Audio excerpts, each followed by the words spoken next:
আসসালামু আলাইকুম। এই ভিডিওতে আলোচনার বিষয় হচ্ছে স্টাই। স্টাই কি? স্টাই হলো স্টাই হচ্ছে অ্যাকিউট সুপুরেটিভ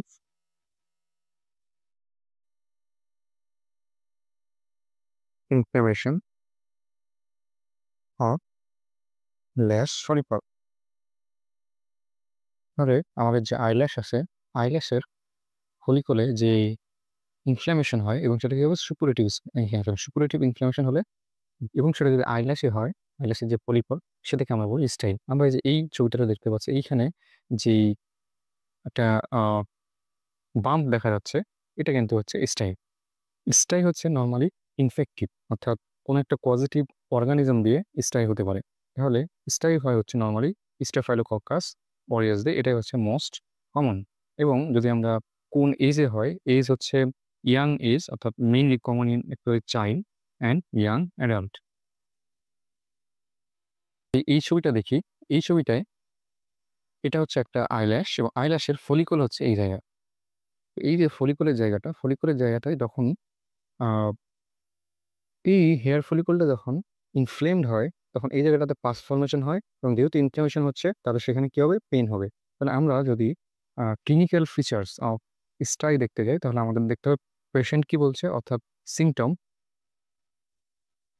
সিমটম অ্যান্ড আমরা নিজেরা ক্লিনিক্যাল এক্সামিনেশন করে কি পাচ্ছি, সায়েন্স। আমাদের সিমটমস অ্যান্ড সাইনগুলো জানতে হবে। তো পেশেন্ট এসেই স্টাই যদি হয় সেক্ষেত্রে বলবো অ্যাকিউট পেন, অর্থাৎ তার হঠাৎ করে পেন শুরু হয়েছে, মানে আগে ছিল না আবার গ্রাজুয়ালি বাড়ছে এরকম না, হঠাৎ করে পেন শুরু হচ্ছে। এবং সে সোয়েলিং পাচ্ছে কোথায়, সোয়েলিং পাচ্ছে হচ্ছে আইলিড মার্জিনে, swelling in lid margin. Lid মার্জিনে কেন হবে, কারণ লিড মার্জিনেই তো আইল্যাশ থাকে।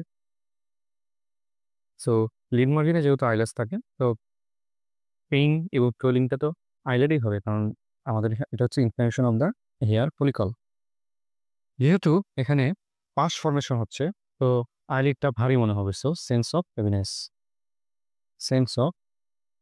হেভিনেস। এবং যেহেতু এখানে আমাদের আই ল্যাশে একটা ইনফ্লামেশন হচ্ছে, পেইন হচ্ছে এবং আহ, একটা এলিভেশন আমরা এখানে দেখতে পাচ্ছি, একটা এলিভেশন। সো মনে হবে যে something here from outside the আইল অর আউটসাইড দ্য বডি, অর্থাৎ ফরেন বডি টাইপের। সো এখানে ইরিটেশন হবে এবং ইরিটেশন হলে এখানে কি হতে পারে, ওয়াটারিং হবে অ্যান্ড ফটোফোবিয়া থাকতে পারে। এটা হচ্ছে পেশেন্ট এসে আমাদেরকে বলবে যে তার চোখ দিয়ে পানি পড়তেছে এবং আলোর দিকে, মানে আলো বেশি হলে তার কষ্ট হয়। এটা ছিল হচ্ছে সিমটমস। সিমটমসের পরে আমরা দেখি কি কি সাইন পাওয়া যায়। সাইনের মধ্যে একটা হচ্ছে আমরা দুটো স্টেজে আমরা ভাগ করতে পারি। একটা হচ্ছে stage of cellulitis, stage of cellulitis, আর একটা হচ্ছে stage of abscess, stage of abscess. Stage of সেলুলাইটিসে আমরা যেটা পাবো যে এই টাইমটাতে হচ্ছে একটা সোয়েলিং তৈরি হবে। সো সোয়েলিংটা কীরকম হবে, আমাদের স্টেজ অফ সেলুলাইটিস আমরা সোয়েলিং পাচ্ছি এবং সোয়েলিংটা থাকবে হচ্ছে লিড মার্জিনে, লিড মার্জিনে এটা রেড ফার। আর এই যে সেলুলাইটিস বা সোয়েলিংটা, এটা যে সবসময় একটা হেয়ার ফলিকুলে হবে এরকম না, বাট মোস্ট অফ দ্য কেসে ওয়ান হেয়ার ফলিকুলে হয়, ওয়ান স্টাই হয়, বাট সাম টাইম এটা মাল্টিপল হতে পারে। এটা ছিল দ্য সোয়েলিং এর পিরিয়ডটা, যে ইনফ্লামেশন হলো এবং ইনফ্লামেশন হওয়ার পর পেইন অ্যান্ড সোয়েলিং হলো।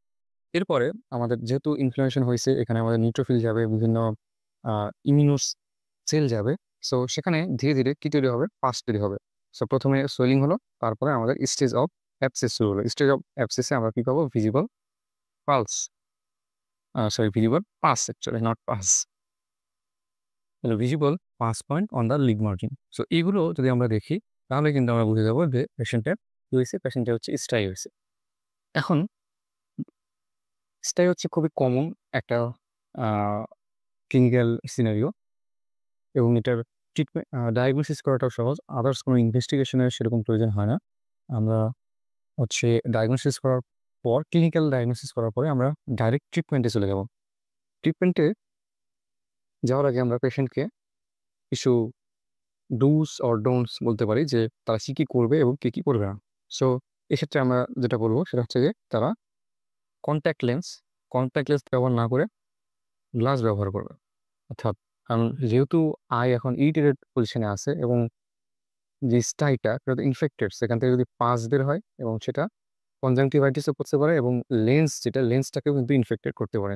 তো কন্ট্যাক্ট লেন্স ইউজ না করে আমরা গ্লাস পরার জন্য বলবো। এবং এটা হচ্ছে সব থেকে ইম্পর্টেন্ট, সেটা হচ্ছে যে ইউজ হিট, অর্থাৎ ওয়ার্ম কম্প্রেশন আমরা দিনে কয়বার দিতে বলবো? আমরা দিনে বলবো যে 3 to 4 টাইমস ডেইলি কুসুম গরম পানিতে, অথবা পানি ছাড়া অন্যভাবে কোনো কাপড় হালকা গরম করে আমরা চোখে দিনে 3 থেকে 4 বার দিতে বলবো।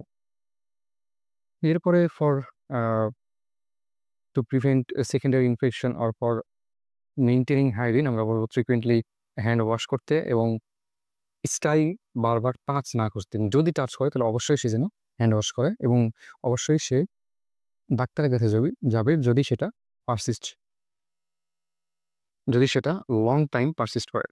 তো আমরা যদি করতে নিষেধ করবো, কি বলবো? যে do not pop or squeeze the stye, তারপরে don't apply eye makeup, don't rub and don't wear contact lenses.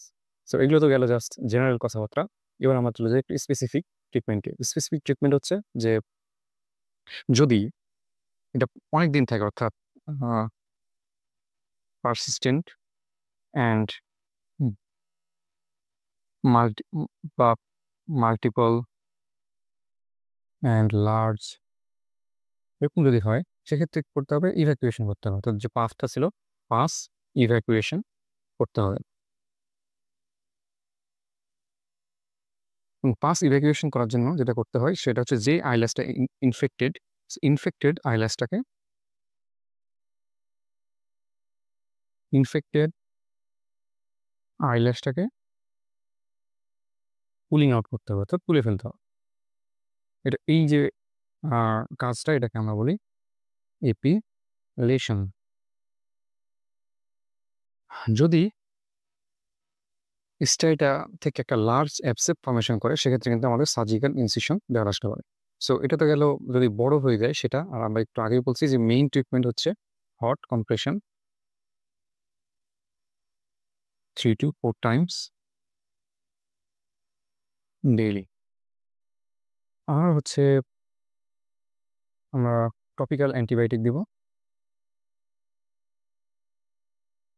আমাদের যে গভর্নমেন্ট হসপিটালে ক্লোরনফেনিকল আই ড্রপ পাওয়া যায়, বাট এখন ক্লোরনফেনিকলের ইউজ আস্তে আস্তে কমে আসতেছে। সো যদি পেশেন্ট কিনতে পারে তাহলে আমরা মক্সিফ্লোক্সাসিন আই ড্রপ দিব 4 times a day. And for নাইটের জন্য আমরা মক্সিফ্লোক্সাসিন অয়েনমেন্ট দিব ঘুমানোর আগে সে আইলিডের মার্জিনে যে অয়েনমেন্টটা সেটা দিয়ে ঘুমায় পড়বে। সো এটা হচ্ছে আমাদের নাইট টাইম প্রোটেকশন। আমরা অ্যান্টিবায়োটিক কেন দিচ্ছি? কারণ হচ্ছে এই যে স্টাই থেকে যখন পাস বের হবে, এই পাসটা ইনফেক্টেড পাস থেকে কনজাংটিভাইটিস হতে পারে।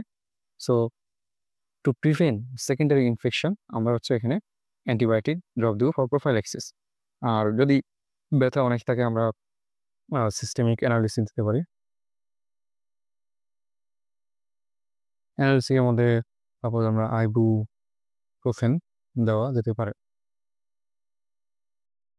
শুরুতে যেটা বলছি সেটা হচ্ছে যে আমরা হাইজিন মেনটেন করতে বলবো এবং নিউট্রিশনাল স্ট্যাটাস যেন, যদি ম্যালনারিশ হয় তাহলে আমরা বলবো যেন ভালো খাবার দাবার খায় আর কি। এর ডেফিনেশন কাদের হয়, পজিটিভ অর্গানিজম, ক্লিনিক্যাল ফিচার এবং ট্রিটমেন্ট জেনে দিলাম। বাট স্টাই যদি আনট্রিটেড রাখা হলে কি কি কমপ্লিকেশন হতে পারে? আনট্রিটেড রাখা হলে এখান থেকে আউল সেরাটিভ ব্লেফারাইটিস হতে পারে।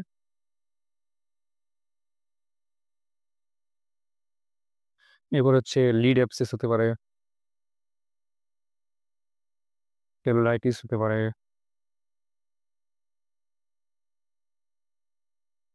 এগুলি মেনলি এই তিনটাই কমন, বাট রেয়ারলি হচ্ছে অরবিটাল সেলুলাইটিস হতে পারে, বাট এটা লাগবে না। এটা ওরকম বলার দরকার নেই। এই তিনটাই হচ্ছে মেইনলি কমপ্লিকেশন হতে পারে। সো এই ছিল স্টাই নিয়ে কথাবার্তা।